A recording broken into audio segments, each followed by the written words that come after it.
for joining me wherever you may be. I'm in what is a sunny morning here in Melbourne, Victoria, Australia. I understand there may be people joining us from across the globe at different times, and so welcome wherever you may be dialing in from. Today I'm going to be talking to you about a presentation that is close to my heart, and that is benefits of a robust program structure. As I go through this session, I welcome you to ask comments through the question box that you should notice on your screen. Also in that little box on the screen, you have access to both a PDF of the slides I'll be presenting today, but also the supporting article that gives a little bit more detail about what we'll be talking about today. So my background, I'm a civil engineer by training. I'm an asset management practitioner, been working in the transport sector for in excess of 2 decades. And asset management means different things to different people. I simply describe it as it covers operational, tactical, and strategic. So within WSP Australia, whom I work for, and our broader group of asset management and engineering subject matter experts across the globe, we tend to provide services across all of those areas of operational, tactical, and strategic, whether it be collecting data, analysing that data to help clients make decisions, or at the strategic end, helping with transformation programs and organisational restructure for the creation of value in your business. We tend to provide services across that broad spectrum. Today's presentation will be fundamentally lodged in the tactical space around making decisions about forward programs and the requirements to do that in a holistic way. So I shall get on with the presentation.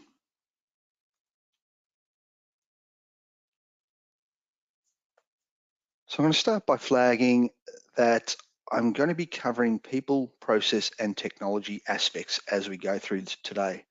And I also want to flag with you that I will be taking quite a light-hearted view to this presentation. Asset management can sometimes not be the most exciting subject, so I've tried to spice it up a little bit. So we're actually going to be baking a cake today.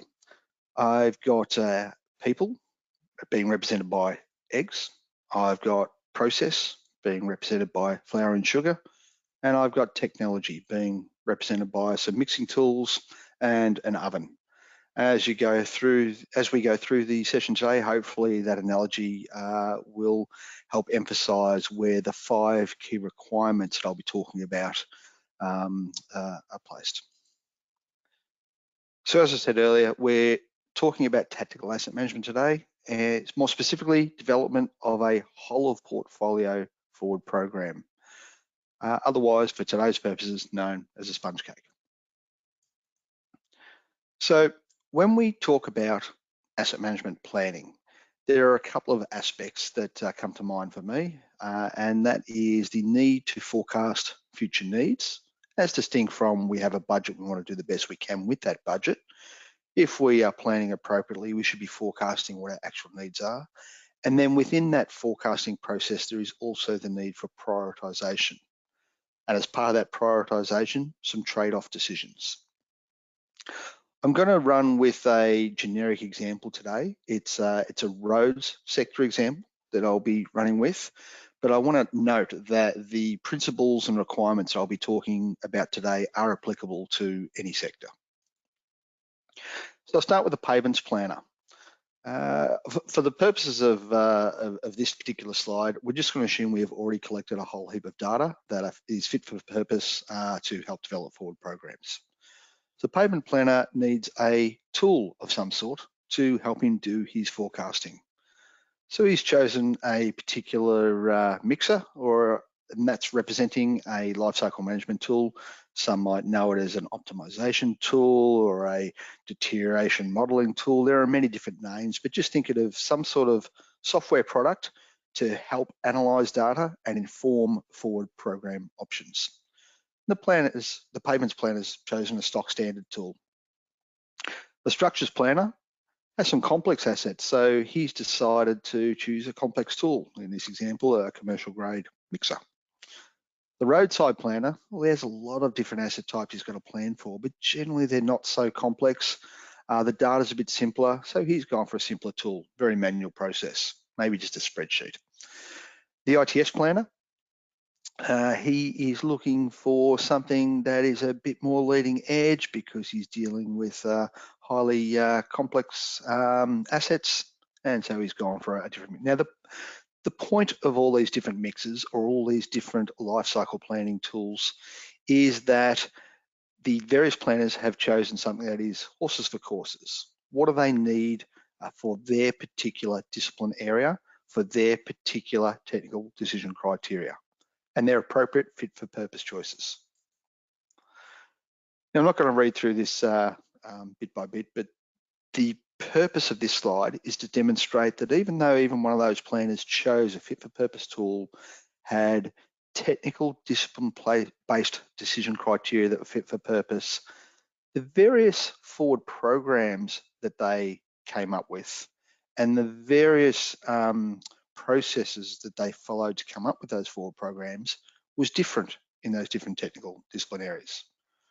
They all came up with great forward programs, but they were not directly comparable just because they used different processes. I've got a few small sponge cakes here to represent the different forward programs that were actually produced by those different planners. Those particular forward programs, as I said before, are based on technical decision-making criteria that are specific to those business areas. And they're good forward programs. However, we have a fifth person, a fifth egg in this scenario, and that is the portfolio planning director. And that particular individual is responsible for not just the outputs of the planners who are within his broader business, but for the whole of portfolio forward planning. And what the portfolio planning director wants to do is he wants to make informed, quantified decisions across different areas. Now, I said before I'm using a roads example. So the portfolio planning director might want to decide, do I want to spend more on pavement resurfacing versus bridge barrier replacement? Or do I want to spend more on roadside vegetation trimming or sealing cracks on the road pavement? Do I want to replace more traffic lights versus do I want to replace more roadside assets? There are many different trade-off decisions that need to be made across a portfolio in a complex system. That is challenging to do when you have discipline-based planning approach to your forward programming. Now, one thing that the forward planning director mentioned, as I mentioned before, there are discipline-specific decision-making criteria.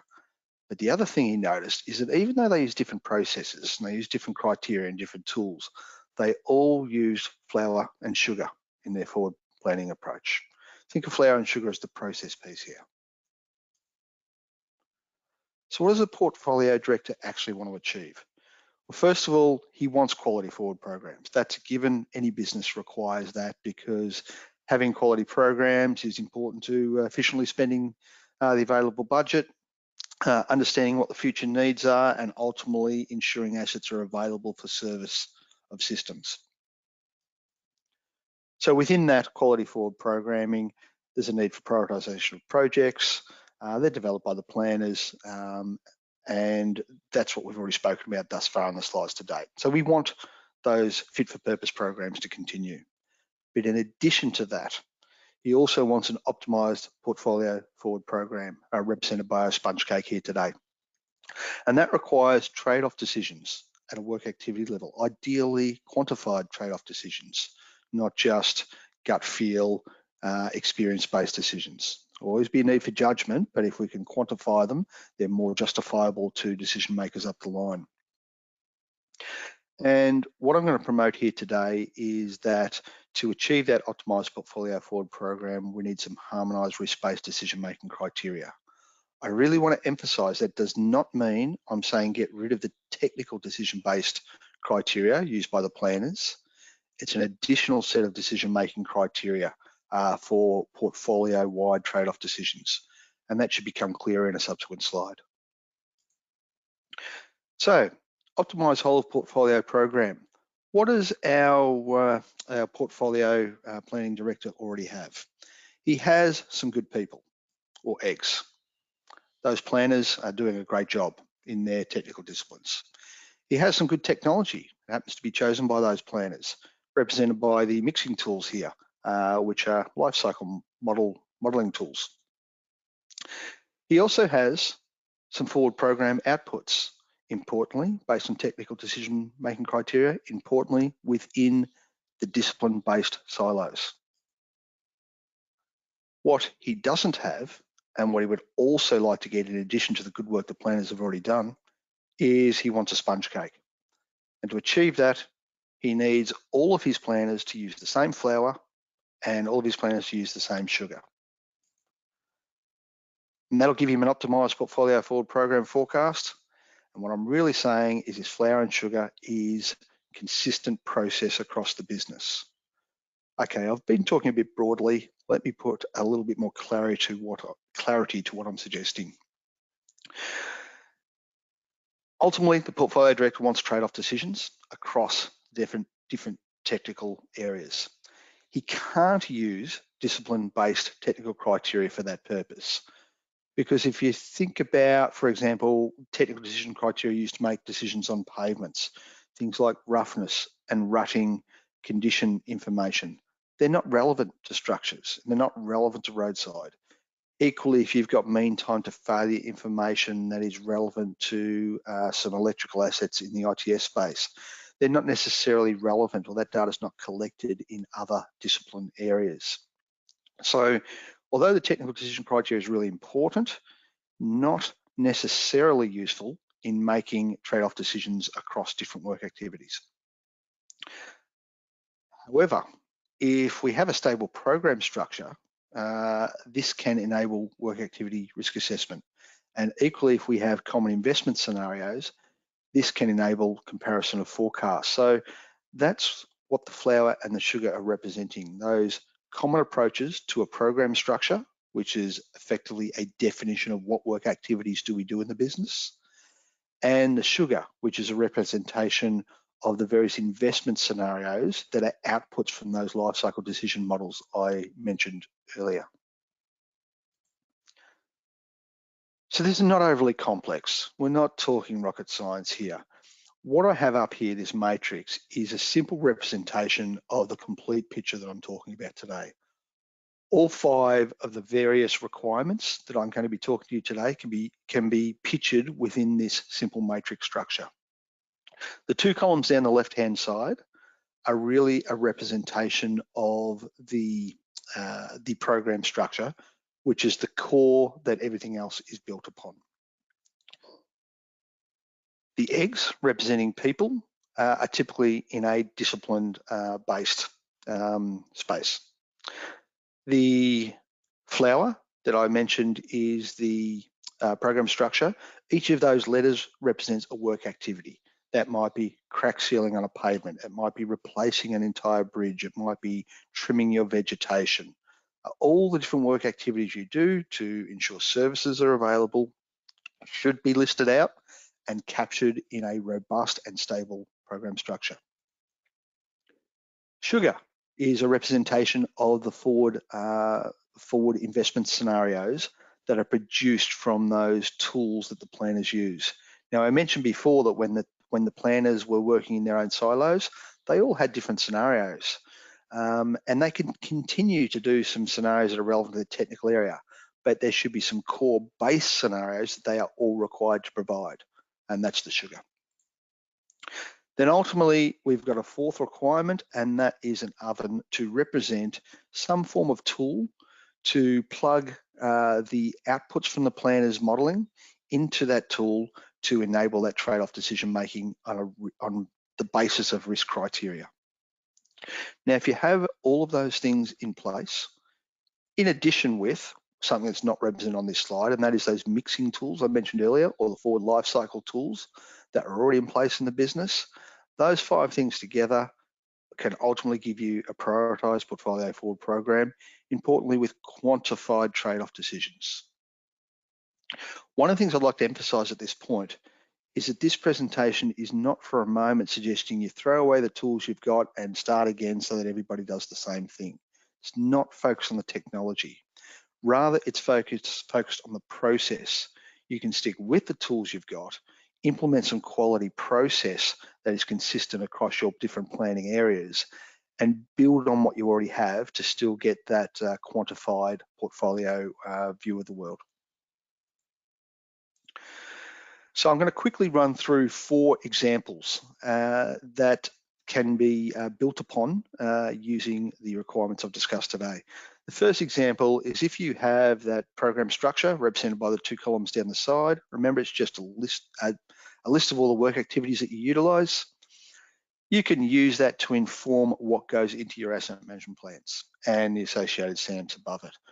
Often I've seen asset management plans that may miss a few work activities because there's a focus on high risk, high value asset types or work activities.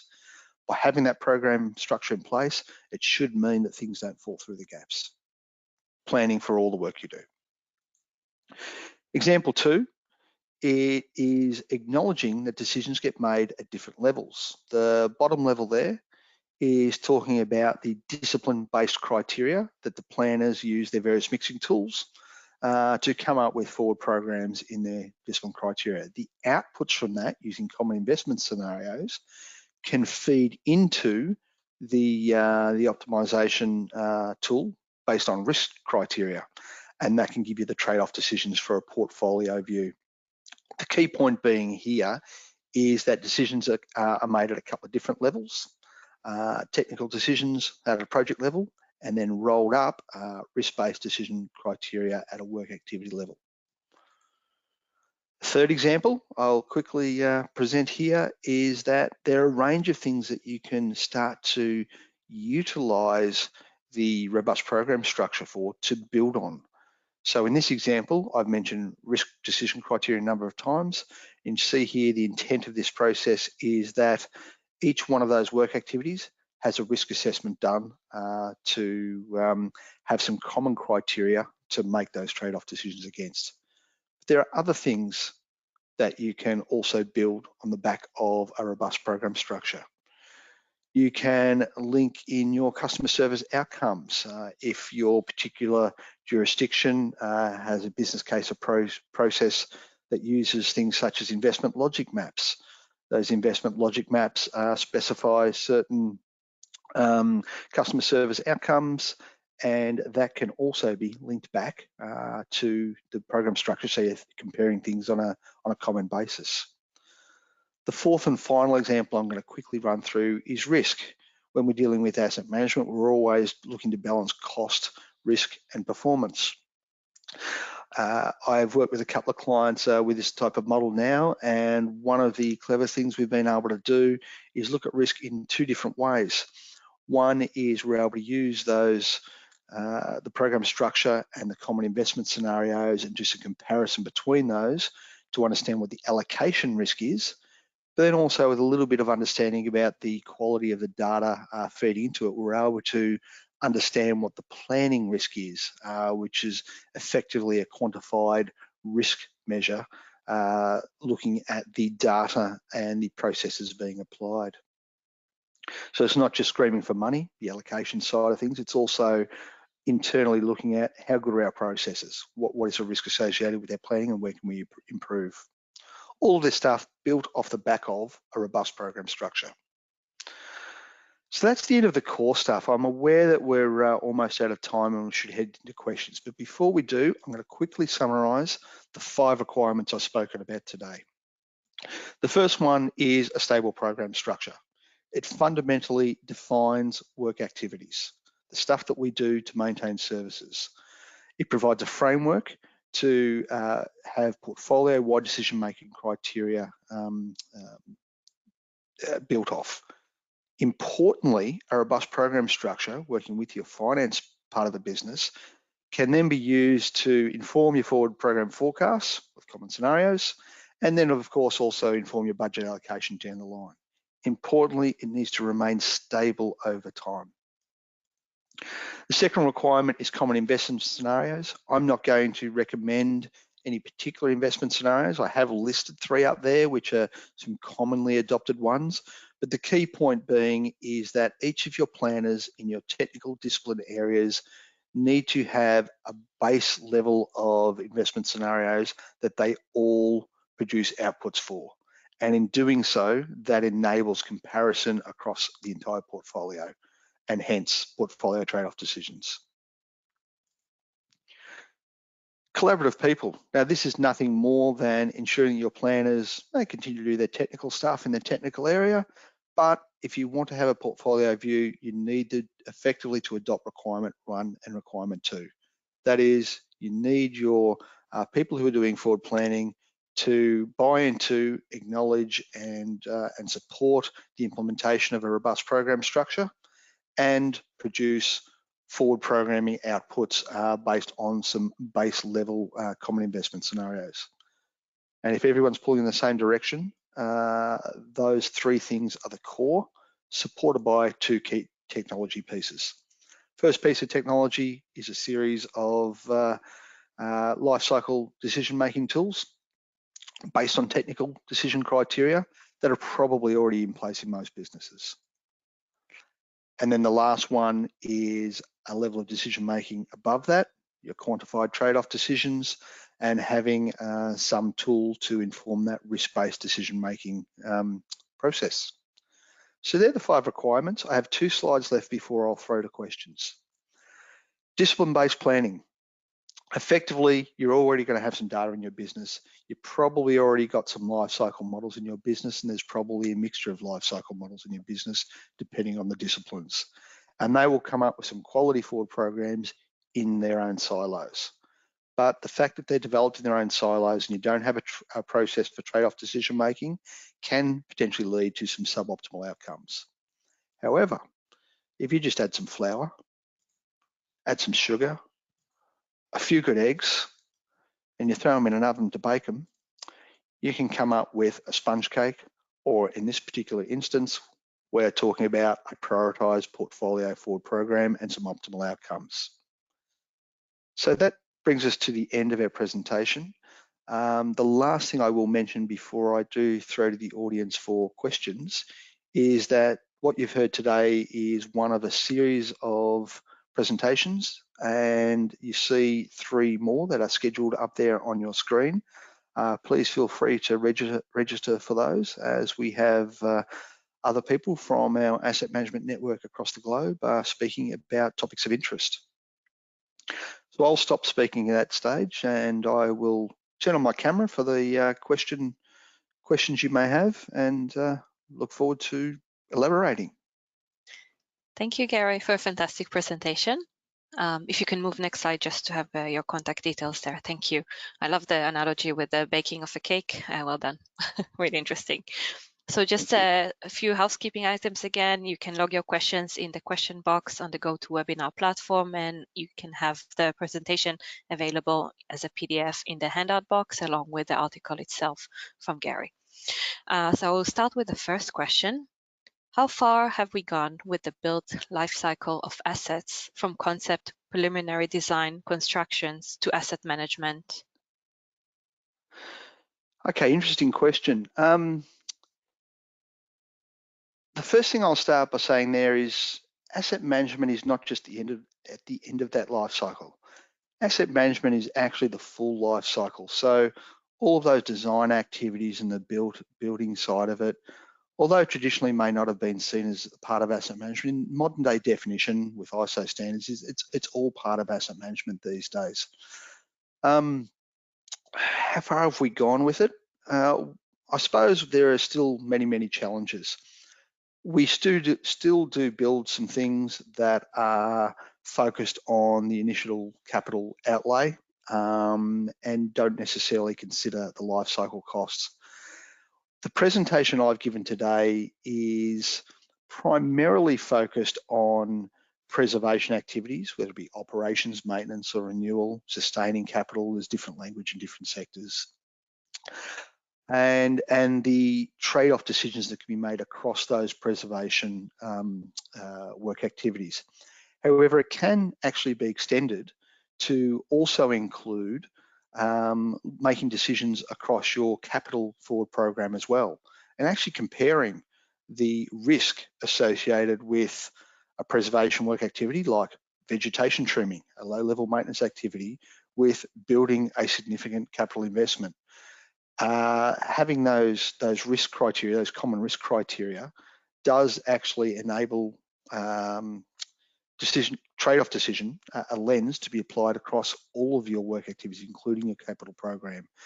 The paper that I have uploaded that you can download does touch on that point as well. I hope that answers the question. Perfect, thank you. Any advice on winning the hearts and minds of people within the organization to support the change? Good question. The thing I'll start with there is to support the change.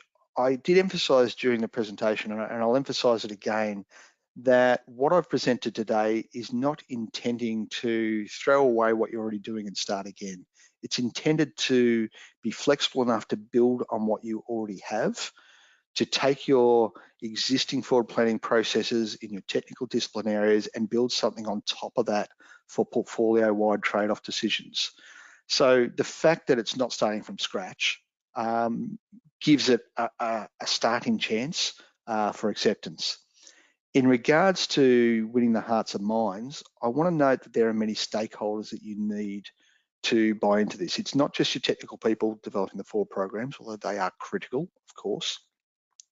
You'll also need your finance people on board because embedding a robust program structure into a business typically means going back and looking at how your finance system is set up to capture costs and set up to allocate budgets.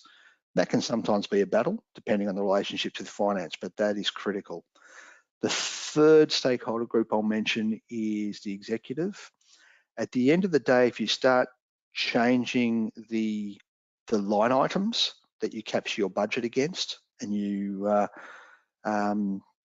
then you do your forward planning against, you want to ensure you have some executive buy-in, and that is really the critical point here. The forward program structure is about having robust line items that you capture your budget against and you plan against. So yeah, acknowledging those three core stakeholder groups, executive, finance, and your technical and operational planning areas. Winning their hearts and minds, I would say, as with any change initiative, it's important to ensure they're involved in the setup. In regards to that aspect, there will be some winners and there'll be some losers. When you implement a process that informs trade-off decisions, some are going to win, some are going to lose. So you're not going to keep everyone at the operational end happy. So you really want to ensure that they all buy into the process of why. And that's probably my key takeaway in that rambling response. You want to ensure that those stakeholders understand why we're doing this, and that is to have a whole of portfolio approach rather than a series of individual silos. Thank you. I will take the last question. My organization tends to focus on reporting around the source of funding. How is funding source captured in the program structure? Okay, that's an interesting question. I did have one slide early on that touched on this without elaborating on it too much. The short answer is funding source should not be built into the program structure explicitly. Rather, it's an attribute on top of the program structure in your various systems. I've seen many times program structures built on, hey, we got some money, that bucket of money becomes a line item. What this process is recommending instead of that is that you understand what the work activities are that you deliver in your business to enable service delivery. And any one of those work activities may have multiple sources of funding. So by implementing a simple fund code in your various systems, that is how I would recommend capturing the finance information. So fund code as opposed to building the fund source into the program structure per se. The last point I will make on that is that your work activities do need a very clear differentiation between what is OPEX and what is CAPEX. That is a fundamental finance requirement that we'll never get away from, I should say. So yeah, that's also a requirement. Thank you. So we are at the end of our webinar session. Please feel free to follow up directly with Gary via the contact details shown on the screen. And I would like to thank all attendees for joining today. And thank you again, Gary, for this early morning presentation. It was nice Not at working all. with you. No, I appreciate everybody listening in, and just reiterate, I'm happy to follow up any questions people may have. My email is on the screen there. So appreciate your time. Thank you very much, everyone.